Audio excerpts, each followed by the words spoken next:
जैसा खाओगे अन्न वैसी उड़ेगी मन, जैसा पियोगे पानी वैसी बोलोगे वाणी। बोलो जय सिया राम। अब जनक सुता तो हो गई, लेकिन ये जगत जननी कैसे? चौपाई कहती जग जननी जानकी, जग जननी, जग जननी का मतलब मां, जगत की मां। देखो मां तो सबकी मां होती है, इसमें मुझको क्या कहना। मां तो सबकी मां होती है, इसमें मुझको क्या कहना। यदि कहना ही है तो यह कहना मेरी मां का क्या कहना। मां तो सबकी मां होती है, इसमें मुझको क्या कहना। यदि कहना ही है तो बस ये कहना मेरी मां का क्या कहना। और मां कौन? जग जननी जानकी, मां जगत जननी जानकी जगत की मां है। देखो कुपुत्रो जायते कुचदपि कुमाता न भवति, पूत कपूत सुने हैं पर न माता सुनी कुमाता। पूत कपूत हो सकता लेकिन माता कभी कुमाता नहीं हो सकती। मेरे पागलों, मां के लिए कोई शब्द नहीं, मां तो बस मां होती है। मां का क्या कहना। धन्य है मां, ममता की वो धारा बहाती है, बहती रहती है। अरे मां का क्या कहना। धन्य है जानकी माता, जानकी माता के हृदय में हनुमान जी लक्ष्मण जी दोनों पुत्र के ही समान हैं। जब वन में माता जानकी जी को, राम जी को वनवास मिला तो प्रभु श्री राम ने समझाया जानकी मत जाओ, लेकिन जानकी जी कहती नहीं प्रभु हम जाएंगे। नदी पानी के बिना सूखी है, और पानी के बिना नदी हो तो वो नदी नहीं कहलाती। ऐसे ही पत्नी बिना पति के बिना पूर्ण नहीं होती। कृपा करके हमें अपने चरणों की दासी बनाकर ले चलो। ठीक है चलो, लेकिन जानकी जी आप वन में जाओगी थक जाओगी। उसकी जानकी माता कहती आपके चरणों को देख करके हम आराम पा लेंगे। प्रभु आपका नाम है राम, और राम के साथ जीना हराम नहीं आराम होता है। हम चलेंगे। और रास्ते में चले तो थोड़ी दूर वन में निकले तो जानकी जी बोली प्रभु कुछ देर विश्राम कर लो। क्यों? आराम कर लो कुछ देर। राम जी बोले देखो हमने कहा था कि तुम थक जाओगी, लगता है थक गई इसलिए करी। अरे अब आराम नहीं करना है, अब वन में आए हैं तो वन में तो हमें 14 साल तक चलना ही चलना है। जानकी माँ कहती है प्रभु थोड़ी देर आप आराम कर लो। आप आराम करोगे, पसीना आ गया, हम आपके पसीना को ठीक कर देंगे, थोड़ा चरणों की सेवा कर देंगे। तब तक लक्ष्मण जी जल लेने गए हैं तो वो जल लेकर आ जाए। तो राम जी बोले लक्ष्मण जी तो आ जाएंगे, बच्चे थोड़ी। श्री जानकी माँ बोली प्रभु आप सही कह रहे हैं, बच्चे थोड़ी है, प्रभु बच्चे ही हैं। कैसे? प्रभु जब हम बना रहे थे तो लक्ष्मण जी की माँ ने कहा था कि लक्ष्मण आज से तुम्हारे पिता राम, माता तुम्हारी जानकी है। अब वो माँ है तो माँ का तो दुख होता ना पुत्र के प्रति, और हम लोग आगे निकल जाए कहीं वो बिछड़ जाए तो बालक। ये करुणा माँ के अंदर। एक बात और बोले, बेटा कितना भी नालायक हो, माँ को बेटा बड़ा प्यारा है।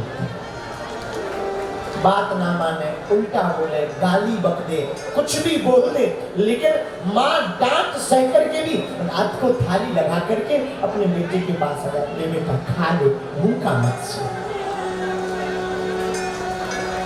धन्य भाग्य होते हैं जिनकी माँ होती है। और हमारी जानकी माँ जगत जननी माँ, जनक सुता जग जननी जान, जग जननी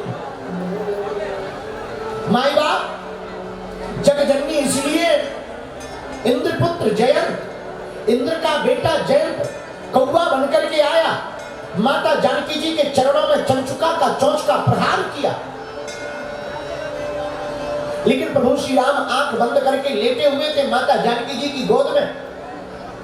जानकी जी ने विचार किया, चरण चंचुका का प्रहार, चोंच का प्रहार चरण पर कर दिया, कोई बात नहीं, लेकिन एक काम कर, जयंत भाग जाए, प्रभु जाग ना जाए, इसलिए भाग जाए। जाग जाएंगे तो आफत हो। लेकिन जयंत, इसकी तो मति मारी गई कि वहीं कांव कांव करने लगा, क्योंकि ये तो आया ही था बल देखने। जानकी जी ने तब भी कुछ नहीं कहा।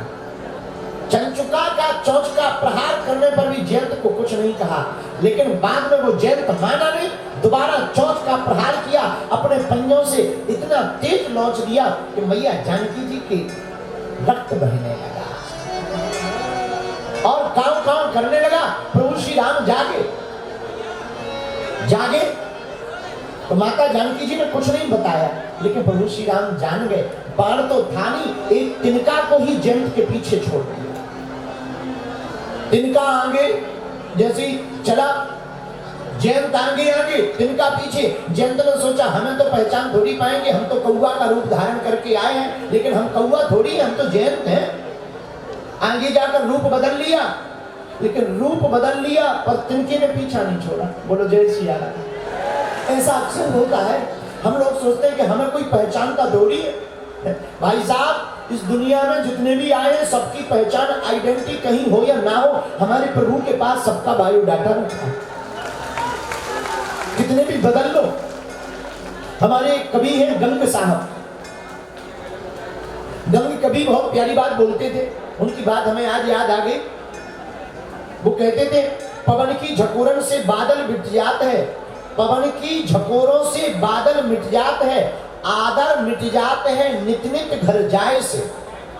पवन की झकोरों से बादल मिट जाते हैं, आदर मिट जाते हैं नित नित घर जाए से। औषधि खाए से रोग मिट जाते हैं, पर पाप मिट जाते हैं हरि गुण गाए से।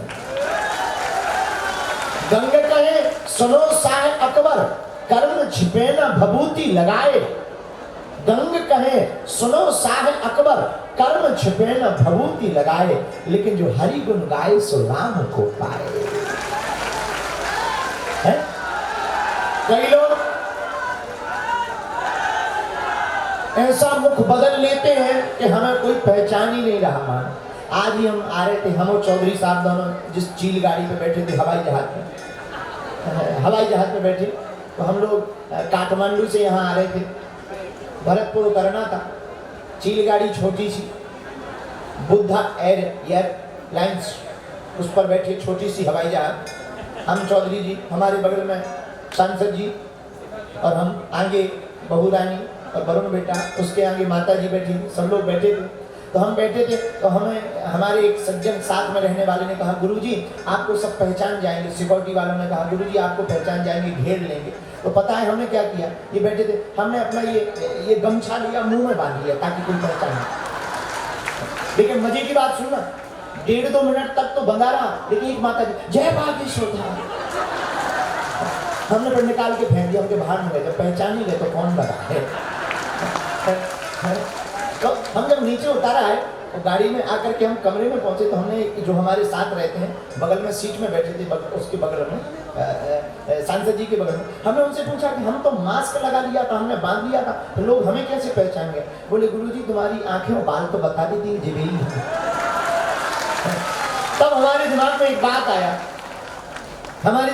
बात आया, क्या कि कितना भी छिप लें पर छिप नहीं पाता है। व्यक्ति का हकीकत पता चल जाता है, आज नहीं तो कल चलेगा। सच्चाई छिप नहीं सकती, बनावट के उसूलों से खुशबू आ नहीं सकती, कागज के उन फूलों से।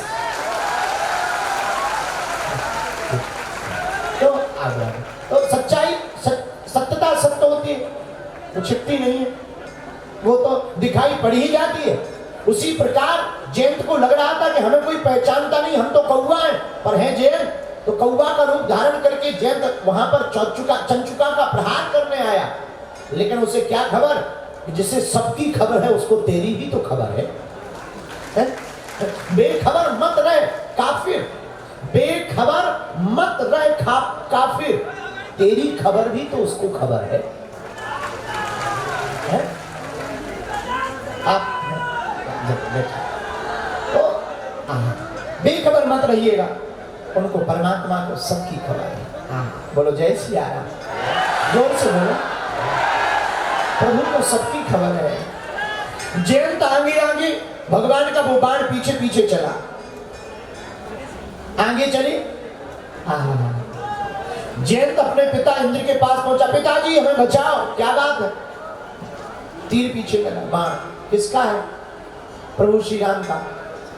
अपना ही बाप अपने बेटे से बोला भाग लो, नहीं तो एक ठैया हम छोड़ेंगे पीछे से। जयंत बोला कैसे पिताजी, हो तो हमारी रक्षा करने की बजाय, हमारी सुरक्षा करने की बजाय उल्टा हमको मारने की बात बोले। अरे बोले तो हमारा साम्राज्य लुटवा कर मानोगे क्या? जयंत और भागा। जयंत शंकर जी के पास गया तो पार्वती जी शंकर जी से बोली देख रहे हो जयंत आ रहा है, किस लिए? अपनी रक्षा करवाने। किस काम से? प्रभु श्री राम ने बाण पीछे छोड़ा है। शंकर जी दूर ही से बोले जयंत घुस मत जाना कैलाश में, वरना हम त्रिशूल पीछे से छोड़ देंगे। जयंत का दिमाग खराब हो गया, हम तो रक्षा मांगने जा रहे, सिक्योरिटी गार्ड मांगने जा रहे, ये तो त्रिशूल ऊपर से पीछे छोड़ रहे।